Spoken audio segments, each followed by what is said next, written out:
Mister मालिम sir, आज की ये वीडियो आपको बहुत ही ज़्यादा रुलाने वाली है क्योंकि आज मैं आपको बताने वाला हूँ परिजात ड्रामे के एंड के बारे में और यहाँ से आगे स्टोरी किस तरह से चलने वाली है। अगर आप परिजात कैरेक्टर के साथ बहुत ज़्यादा अटैच्ड हो गए हो और आप ये ड्रामा बड़े शौक से देख रहे हो तो लिटरली ये वीडियो आप लोगों के लिए गिफ्ट है, क्योंकि मैंने किया स्टोरी को कंपाइल इस तरह से कि सुनने का, सीन्स को साथ साथ देखने का आप लोगों को बहुत ही ज़्यादा मज़ा आने वाला है। और फिर जो नए लोग आए हैं मेरे चैनल पर जल्दी से दबा दें सब्सक्राइब का बटन, पुराने लोग जल्दी से कर दें मुझे इंस्टाग्राम पे फॉलो यहाँ @नुमालिम, क्योंकि आपके सभी क्वेश्चंस के आंसर मैं वहां पर करने वाला हूं। वीडियो करते जिस लाइक हम स्टार्ट कर सकें बहुत ही सुपर डुपर रिव्यू, तो चलिए आगे बढ़ते हैं।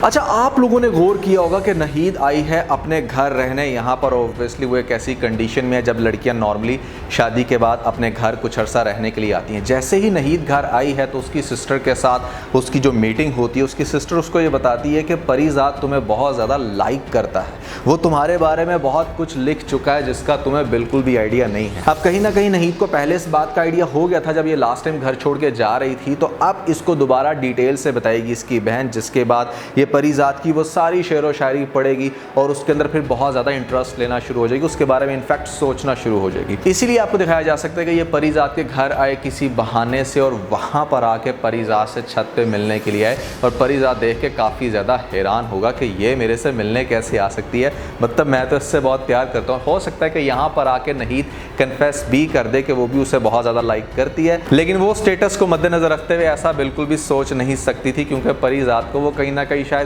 इस बात का दोबारा एक किस्म का धचका दे दे कि शायद तुम्हारी जेब में इतना पैसा नहीं है कि तुम मेरे हस्बैंड बन सकते। परिजात को स्टेटस की बेस पे मिलने वाला ये दूसरा धचका उसको बहुत आगे लेके जाने वाला है। यहाँ पर सबसे पहले तो वो अपने काम में ज़्यादा एफर्ट करना शुरू होगा, लेकिन वो जिस बंदे के पास काम कर रहा है, वो जो उसका उस्ताद है, वेल्डिंग वाला उस्ताद, उसको देख के कहेगा कि ठीक है तुम इस काम में मेहनत करके 4 पैसे तो कमा लोगे, लेकिन इससे तुम वो स्टेटस अचीव नहीं कर सकते, उस जगह पर नहीं आ सकते ज़िंदगी की जहाँ पर मैं भी अब तुम्हें देखना चाहता हूँ, क्योंकि तुम्हारे अंदर एक क्वालिटी है, तुम बहुत अच्छा लिखते हो, तुम्हारे वर्ड्स के अंदर इतनी ताकत है, तो इनको जाके बेचो अपने हुनर से, हथौड़े से, तुम्हें कुछ भी ज़्यादा नहीं मिलने वाला। परिजात को सजेस्ट करेगा कि तुम्हें यहाँ से जाना चाहिए बाहर दुबई, क्योंकि पाकिस्तान के अंदर सम टाइम आपके टैलेंट की कदर नहीं होती है, यहाँ पर आपका टैलेंट इतने अच्छे से कैप्चर नहीं होता। बाहर जाओ किसी दूसरे मुल्क में, वहाँ पर हो सकता है कि तुम्हारी किस्मत खुल के सामने आए। तो परिजात आगे से कहेगा कि लाहौर का रास्ता तो हर कोई दिखाता है, यहाँ पर जाने का किराया कोई नहीं देता, तो ऐसे मैं दुबई जाऊँगा कैसे, मेरी जेब में तो यहाँ से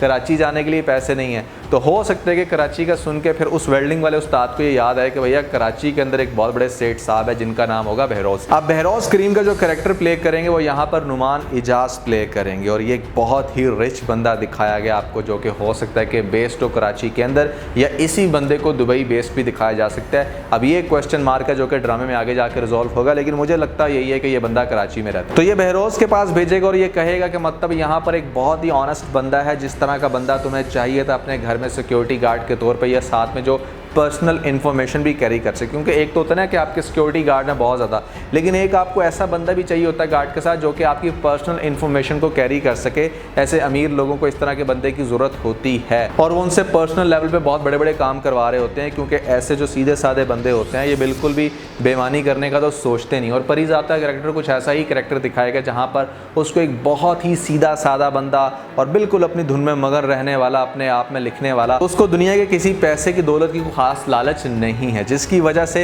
ये जाएगा उस बंदे के पास नौकरी के लिए। हो सकता है कि इसका ये वेल्डिंग वाला उस्ताद ही भेजे और वहाँ पर इसकी नौकरी ये लगेगी कि भैया घर में खास तौर पे उसकी जो बीवी है, बड़ी खूबसूरत बीवी रखने का शौक तो हर दूसरे मर्द को होता है, लेकिन यहाँ पर टेंशन भी ज़्यादा उन्हीं मर्दों को होती है कि कहीं मेरी बीवी मुझे चीट ना करे या कहीं ऐसे में कोई इसके पीछे ना पड़ जाए, कोई इसे तंग ना करे। तो इस तरह की कंडीशन उस सेठ साहब के साथ भी है। वो अपनी बीवी को लेके काफ़ी स्केप्टिकल है, जिसकी वजह से वो परिजात की रिस्पॉन्सिबिलिटी लगाएगा कि ये कहाँ जा रही है, किसके साथ उठ बैठ रही है, तुमने इस चीज़ का खास ख्याल रखना है, क्योंकि इस तरह की जो नाज नखरों वाली बीवियाँ होती हैं ना, उनको आप बिल्कुल बंद करके भी नहीं रख सकते। यहाँ पर अगर आप बंद करके रखोगे तो उनका मूड खराब हो जाएगा। अब वो जहाँ पर भी जाती है, जिसके साथ भी उठती बैठती है, यहाँ पर परिजात उस पर नज़र रखता है और ये नज़र रखना करना उसकी बीवी को बिल्कुल भी पसंद नहीं है, जिसकी वजह से डे फर्स्ट से ही वो परीज़ाद के ख़िलाफ़ ज़रूर है। लेकिन परीज़ाद आपको पता है कि अपनी अदाओं से, अपने इमोशन से, अपने वर्ड से हमेशा हर किसी का दिल जीतना बहुत अच्छे से जानता है। वो लैला को इस बात का एहसास दिलाने की कोशिश करता है कि वो अपनी सिर्फ नौकरी कर रहा है, यहाँ पर उसको किसी भी किस्म का नुकसान नहीं पहुँचाना चाहता। अब परीज़ाद को आपको पता है कि बचपन से ही पियानो का बहुत ज़्यादा शौक है, तो उसके घर में पड़ा होता है इतना बड़ा पियानो, तो यहाँ पर उसको देख के फ़ौरन से वो बजाने लगता है और बजाता भी बहुत अच्छा है। अब परीज़ाद ने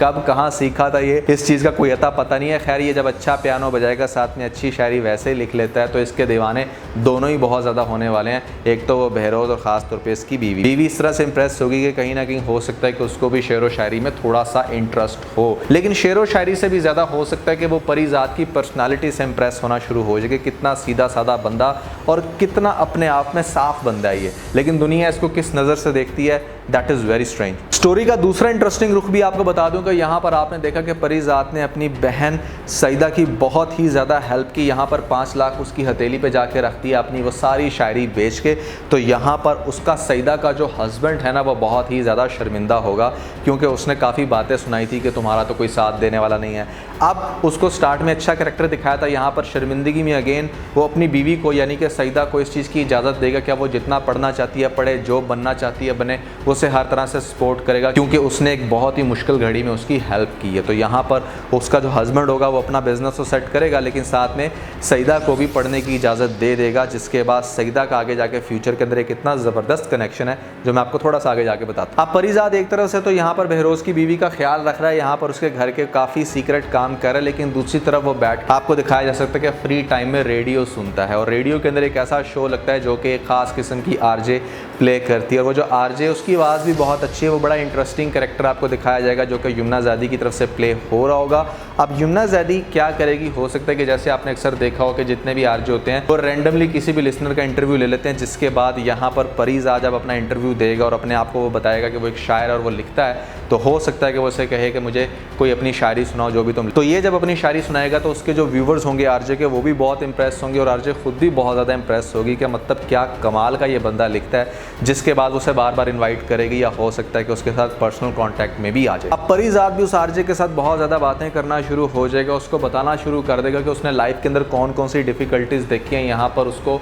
अच्छी से अच्छी फैमिली ने अप्रोच किया, उसके साथ कॉन्टैक्ट किया, लेकिन उसकी शक्ल सूरत देख के या उसकी जेब में पैसा ना होने की वजह से वो किसी भी अच्छी लड़की के साथ एक अच्छा रिलेशन नहीं बना सका। सबसे जो इंटरेस्टिंग बात है मतलब इस आरजे की, वो ये है कि ये जो आरजे होगी ये ब्लाइंड होगी, ये अंधी होगी, इसको आंखों से नज़र नहीं आता, इसकी सिर्फ आवाज़ अच्छी है, लोगों को सुन सकती है, उनको फील कर सकती है। तो जब ये आरजे बहुत ज़्यादा इंटरेस्ट लेगी परीज़ाद के अंदर, तो उसे कहेगी कि मेरी ख्वाहिश है कि काश मैं तुम्हें देख सकती। तो वो आगे से कहेगा कि अच्छा ही है कि तुम मुझे नहीं देख सकती, क्योंकि अगर तुम मुझे देखती तो हो सकता है कि तुम भी मुझसे प्यार ना करती। लेकिन वो इसे ये कहेगी बार बार कि तुम वो वाहिद शख्स हो जिसकी तलाश मुझे एक बहुत ही लंबे अरसे से थी। इन शॉर्ट कहने का मतलब ये कि यहाँ पर उस आरजे को इस परीज़ाद से प्यार हो जाएगा, और परीज़ाद भी कहीं ना कहीं उससे प्यार करना शुरू हो जाएगा। अब परीज़ाद उस बहरोज़ के पास जॉब कर रहा है और उसको बार बार यही कहता है कि मैं सिर्फ आपसे एक ही रिक्वेस्ट करता हूँ कि मुझे किसी तरीके से आप दुबई भेज दें, मैं दुबई जाना चाहता हूँ, वहाँ जाके अपनी किस्मत आजमाना चाहता हूँ। लेकिन उसको जो बहरोज़ होगा वो ये समझाएगा कि तुम्हारे पास जो वर्ड्स की ताकत है ना, इससे दुनिया को आग लगाओ,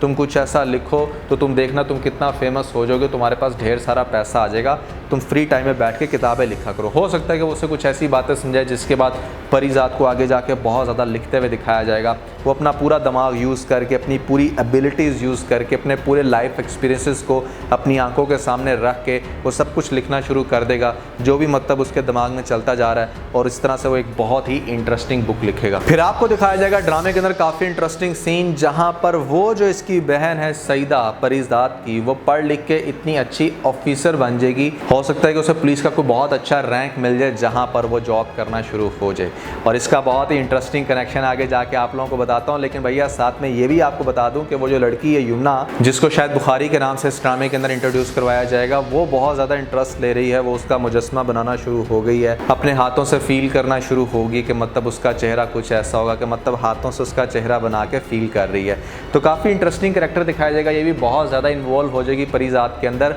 लेकिन ड्रामे के अंदर आपको एक बहुत बड़ा ट्विस्ट देखने को मिलेगा, और वो ट्विस्ट ये होगा बेसिकली कि जो लैला मैडम है, ये लैला मैडम किसी के साथ अपना अफेयर चला रही थी या किसी के साथ चक्कर चला रही थी, किसी और में इंटरेस्टेड थी। क्योंकि लैला सिर्फ दौलत की भूखी दिखाई गई थी, यहाँ पर इसलिए अटैच थी बहरोज़ के पास कि उसके पास ढेर सारा पैसा है, लेकिन एक्चुअली में वो किसी यंग लड़के के अंदर इंटरेस्टेड थी और उसके साथ बार बार मिलती थी। और इसी तरह से क्या होगा कि मतलब एक दफ़ा जब वो साहिल समंदर उस लड़के से मिल रही होगी तो यहाँ पर परिजात देख लेगा, लेकिन वो फिर भी उसका बरहम रखेगा। ये बात हो सकता है कि बहरोज़ को किसी और तरीके से पता चले और वो फिर पूछे यहाँ पर परिजात से कि क्या तुमने साहिल समंदर मेरी बीवी को किसी और शख्स के साथ देखा था। तो यहाँ पर वो इस चीज़ का इसरार कर देगा, वो कह देगा कि हाँ मैंने देखा था, जिसके बाद बहुत ही ज़्यादा गुस्सा करने वाला है। हो सकता है कि उसी टाइम फ़ौरन से गाड़ी पकड़े और अपनी बेगम के पीछे भागे, परिजात को भी साथ लेकर जाए। और ऐसी कंडीशन के अंदर आपको एक बहुत ही इंटरेस्टिंग सीन दिखाया जा सकता है, जहाँ पर वो जो लैला मैडम है वो परिजात को बहुत ही बुरे तरीके से यूज़ करने वाली है, क्योंकि उसे पता है कि मतलब इसे हर तरह से पागल बनाया जा सकता है या इसको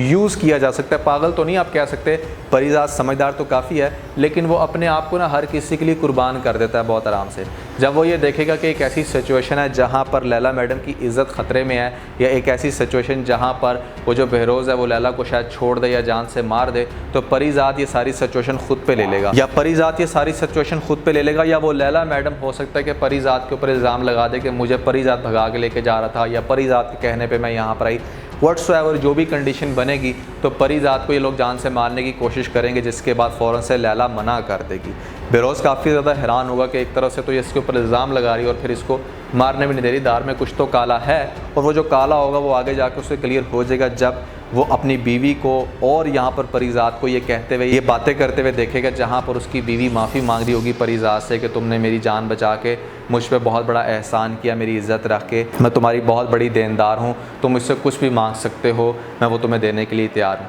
वो सिर्फ आगे यही कहेगा कि अगर तुम मुझे कुछ दे सकती हो तो मुझे मेरी इज़्ज़त वापस दे दो, तुम अपने शौहर के आगे जाके कन्फेस कर लो कि मैं गलत नहीं था। जो आपको एक और बंदा पर्सनल असिस्टेंट दिखाएगा उस बहरोज़ के साथ, हो सकता है कि वो भी इस चीज़ की गवाही दे दे, कह दे कि हाँ परिजात ही इन्वॉल्व है उसकी बीवी को भगाने में, या उसकी बीवी का इस तरह से जो भी चीट वाला सिस्टम बना, इसके अंदर परिजात का एक अहम रोल है, जिसकी वजह से हो सकता है कि परिजात को जेल हो जाए, या ये परिजात के ऊपर कुछ भी गलत एलिगेशन लगा के मतलब उसको सलाखों के पीछे डाल दें। अब ये बात ऑब्वियसली जब पता चलेगी परिजात की सिस्टर को, जो कि इतनी बड़ी ऑफिसर बन चुकी है, वो अपने भाई को ऑब्वियसली वहाँ से बाहर निकालेगी और वो इस चीज़ को इन्वेस्टिगेट करेगी कि आखिर इलीगल वे में क्यों उसके भाई को अंदर कर दिया गया, क्योंकि उसे अपने भाई का बहुत अच्छे से पता है कि दुनिया बहुत जालिम है और किसी वजह से इसके साथ ज़्यादती हुई या इसके साथ किसी ने कोई नाइंसाफ़ी की होगी, तभी मेरा भाई बेचारा यहाँ पर अंदर है। वो इस चीज़ को जब इन्वेस्टिगेट करेगी तो पता चलेगा कि भैया यहाँ पर वो जो बहरोज़ का असिस्टेंट है दूसरा, वो बहुत ज़्यादा पैसे भी खाता है या वो बहुत सारा इलीगल एक्टिविटीज़ में भी इन्वॉल्व है। तो उस दूसरे असिस्टेंट की ये सारी सच्चाई सामने इसकी सिस्टर लेके आएगी बहरोज़ के सामने, और हो सकता है कि उसको जेल हो, जिसके बाद फिर परिजात से बहुत ज़्यादा इंप्रेस हो जाएगा बहरोज़। एक तो उसकी बीवी वाली जो सच्चाई है वो उसको पता चलेगी, लेकिन हो सकता है कि ये सारी बातें यहाँ पर बहरोज़ खुद सुन ले, जिसके बाद वो परिजात को अपने पास बुला के उससे पूछे कि अब वो जो भी डिमांड करता है, जो भी वो उससे मांगना चाहता है मांग सकता है, वो उसको ज़रूर देगा। तो हो सकता है कि परिजात इस पॉइंट के ऊपर या तो अपनी उस बुक को शाया करने की बात करे कि मतलब मुझे उसको पब्लिश करने में हेल्प करवा दो, या हो सकता है कि इसे दुबई जाने की ही बात करे। दोनों केसेस आपको दिखाए जा सकते हैं। दोनों में से जो भी केस होगा, इन दी एंड होना यह है कि परिजात ने ठीक ठाक फेमस हो जाना है और उसके पास ढेर सारा पैसा आ जाएगा। जब परिजात के पास ढेर सारा पैसा आ जाएगा, वो फेमस हो जाएगा, तो हो सकता है कि बहरोज़ की बीवी, जो कि पहले बहरोज़ को लाइक करती थी सिर्फ इस वजह से क्योंकि वो काफ़ी अमीर है, अब हो सकता है कि परिजात के अंदर वो काफ़ी ज़्यादा इंटरेस्टेड हो, और परिजात बड़ा हैरान होगा कि मतलब ये मेरी मालकन है, इसके पास मैं नौकरी करता था, पैसे के अंदर कितनी ताकत है। यानी कि वो जो लुबना की माँ ने कहा था कभी किसी टाइम में, वो बिल्कुल ठीक कहा था कि जब तुम्हारी जेब में पैसा होगा तो बड़ी बड़ी लुबनाएं तुम्हारे आगे पीछे घूमेंगी, और उसकी एक निशानी है मेरे सामने। इंटरेस्टिंग बात यह है कि अगर आपको ये करैक्टर दिखाया जाएगा कराची के अंदर, तो वहाँ पर हो सकता है कि इसको बबली बदमाश भी मिल जाए और वो भी इसको ये कहे कि हाँ तुम तो भैया बड़े फेमस हो गए हो, तुम तो ये हो गए वो हो गए हो, मैं तो तुम्हारी शक्ल देख के भागी थी कि क्या इसके साथ गुजारनी पड़ेगी ज़िंदगी। हो सकता है जस्ट प्रिडिक्टिंग कि ऐसा कुछ आपको दिखाया जाए कि वो भी इसके अंदर बहुत ज़्यादा इंटरेस्ट लेना शुरू हो जाए। फिर उसके बाद एक बहुत ही बड़ी तकरीब होगी जिसके अंदर मेन मेहमान के तौर पे परीज़ाद को बुलाया जाएगा एज ए बहुत ही बड़ा पोइट। और जब वो आ रहा होगा जिस बग्गी में बैठ के, तो उसके साथ जो सिक्योरिटी गार्ड बैठा होगा वो माजिद होगा। माजिद देख के बड़ा हैरान होगा कि मतलब परीज़ाद ये वही बंदा जो हमारे मोहल्ले में होता था। जो नहीद आपको करैक्टर दिखाया गया, जो कि यहाँ पर अगेन इसको इस बात से ठुकरा कर गई थी कि तुम्हारी जेब में पैसा नहीं है तो बहुत अच्छा बेशक लिखते हो, वो भी इसके पीछे लगना शुरू हो जाएगी या वो भी इसके अंदर इंटरेस्ट लेना शुरू हो जाएगी। इंटरेस्टिंग बात यह है कि यहाँ पर जब परीज़ाद के पास ढेर सारा पैसा आएगा तो वो उस लड़की के ऊपर सबसे पहले इन्वेस्ट करेगा जिस लड़की ने उसे बिल्कुल भी नहीं देखा। परीज़ाद उससे बहुत ही ज़्यादा प्यार करता है, उसको दिल से लाइक करता है, जिसकी वजह से वो उस लड़की का यानी कि यमुना का, जो आपको दिखाया जाएगा बुखारी के नाम से, उसकी आंखों का ऑपरेशन करवाएगा, जिसके बाद उसकी आंखें तो बिल्कुल ठीक हो जाएंगी, लेकिन परीज़ाद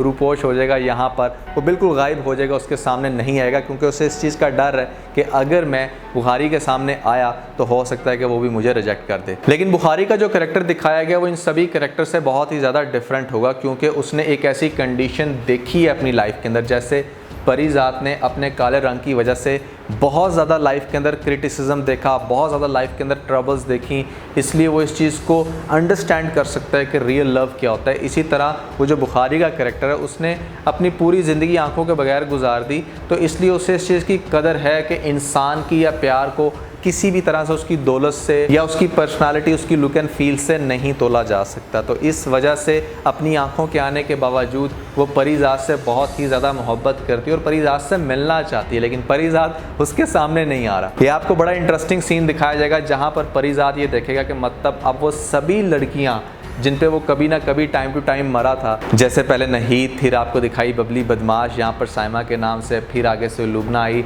लुबना के बाद हमारे पास यहाँ पर आई लैला, जो कि हो सकता है कि परीज़ाद कहीं ना कहीं उसे भी लाइक करे, क्योंकि हुस्न परस्त जो है और इस ड्रामे के अंदर सारी खूबसूरत लड़कियां दिखाई गई हैं। तो ये सभी जब परीज़ाद के पीछे होंगी तो परीज़ाद इन सब लड़कियों को छोड़ के इश्क़ हकीकी की तरफ चला जाएगा। यहाँ पर वो अपना डायरेक्टली कनेक्शन अल्लाह के साथ बना लेगा और वो दुनियावी प्यार के पीछे नहीं भागेगा, क्योंकि उससे इस चीज़ की क्लैरिटी हो जाएगी कि दुनिया का प्यार सिर्फ़ और सिर्फ पैसे से ही तोला जा सकता है। अब परीज़ाद एक दफ़ा फिर से सारी चीज़ें छोड़ के बिल्कुल जोग लगा के बैठ जाएगा। यहाँ पर वो इस चीज़ को लिखना शुरू हो जाएगा मज़ीद अपनी लाइफ के बारे में, और वो ये समझता है कि इस दुनिया में अगर वो कोई चीज़ छोड़ के जा सकता है तो वो अपनी राइटिंग्स ही छोड़ के जा सकता है, जिसको लोग पढ़ के कुछ ना कुछ सीखें, कुछ ना कुछ अंडरस्टैंड करें लाइफ के बारे में कि दुनिया किस चीज़ के पीछे भाग रही है। लेकिन वो जो आपको बुखारी का करैक्टर दिखाया गया, वो जो ब्लाइंड करैक्टर है हमारा यमुना प्ले कर रही है, वो परीज़ाद की तलाश में दिन रात है। वो यहाँ पर परीज़ाद से मिलने की कोशिश करती है, लेकिन परीज़ाद अपने जोक के अंदर, अपने इश्क़ हकीकी में इतना ज़्यादा आगे निकल गया कि उसे दुनिया की परवाह नहीं है। यहाँ पर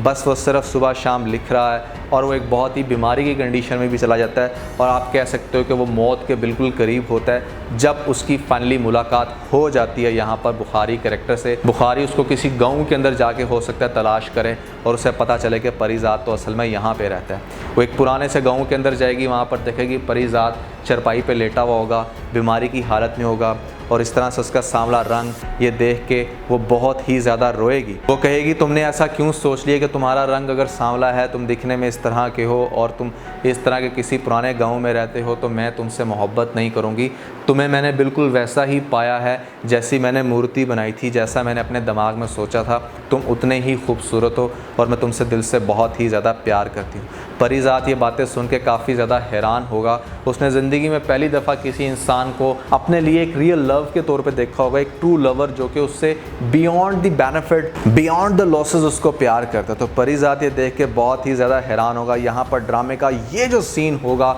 ये बहुत ही ज़्यादा दर्दनाक और एक ऐसा इमोशनल सीन होगा जहाँ पर दोनों कैरेक्टर्स रो रहे होंगे और परीज़ाद इस चीज़ को बर्दाश्त ही नहीं कर पाएगा कि उससे भी कोई प्यार कर सकता है। जिसके बाद आपको परीज़ाद की आंखों को बंद होते हुए दिखाया जाएगा और यहाँ पर परीज़ाद की डेथ हो जाएगी। बुखारी कैरेक्टर को बहुत ही ज़्यादा रोते हुए तड़पते हुए दिखाया जाएगा और इस तरह परीज़ाद इस दुनिया से चला जाएगा। ड्रामे का एंड आपको इस तरह से पोर्ट्रे करके दिखाया जाएगा कि अगर तो आप इस ड्रामे को स्टार्ट से लेके उस पॉइंट तक देखते रहोगे, क्योंकि अभी इसकी बहुत सारी एपिसोड्स आनी है, तो डेफिनेटली आपको ये सीन इतना ज़्यादा रुलाने वाला है जिसका अंदाज़ा आपको इस ड्रामे की लास्ट एपिसोड में जाके होगा। तो भैया मेरे अकॉर्डिंग इस ड्रामे की स्टोरी ऐसे चलेगी। अच्छा, बहुत सारे लोग होते हैं जब मैं किसी भी ड्रामे की कंप्लीट स्टोरी या उसका एंड बताता हूँ तो फ़ौरन से वो अगली ही एपिसोड में एक्सपेक्ट करना शुरू हो जाते हैं कि शायद अब ऐसा देखने को मिलेगा। भैया इतना बड़ा ड्रामा है, इतना बड़ा प्ले है जिसको सालों लग जाते हैं समटाइम शूट करने में, उसको मैं अपनी 10-15 मिनट की वीडियो के अंदर नहीं एक्सप्लेन कर सकता। ये सिर्फ मेरी प्रेडिक्शन होती है ताकि आप लोगों को बताया जा सके कि ओवरऑल ड्रामे का कॉन्सेप्ट कैसा है या ड्रामे की स्टोरी किस तरह से चलेगी।